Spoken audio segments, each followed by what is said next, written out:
కల్పించారు. భద్రాద్రి ఆలయంలో ఇప్పటి వరకు ఈ సేవలను పొందేందుకు భక్తులు గంటల తరబడి ఎదురు చూడాల్సి వచ్చేది.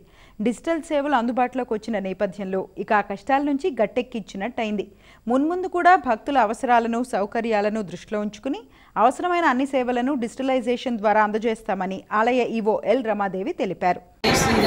శ్రీ సీతారామచంద్ర స్వామివారి దేవస్థానం భద్రాచలం భద్రాద్రి కొత్తగూడెం జిల్లాలో చేసినటువంటి రామచంద్ర స్వామివారి ఆధ్వర్యంలో మనం అన్ని సేవలన్నీ కూడా డిజిటలైజేషన్ చేసుకున్నాం, ఆన్లైన్ చేసుకున్నాం, టికెటింగ్ చేసుకున్నాం.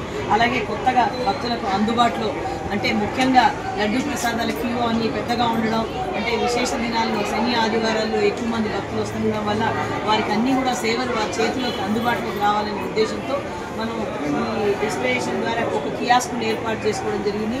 ఈ కియాస్క్లో వారి మాతృభాష అయినటువంటి తెలుగు కానీ లేదా హిందీ కానీ లేదా ఇంగ్లీష్ కానీ ఆ 3 భాషల్లో కూడా ఇక్కడ వారు వచ్చి ప్రసాదాన్ని, మహాప్రసాదం, లడ్డు ప్రసాదం, పులిహోర ప్రసాదం ఇలాంటి ప్రసాదాలన్నిటి కూడా ఇక్కడే ఉండి వారి మొబైల్ ద్వారా ఈ యొక్క కియాస్క్ను ఉపయోగించి క్యూఆర్ కోడ్ను ఉపయోగించి వారు ప్రసాదాన్ని తీసుకునేందుకు భక్తులందరికీ కూడా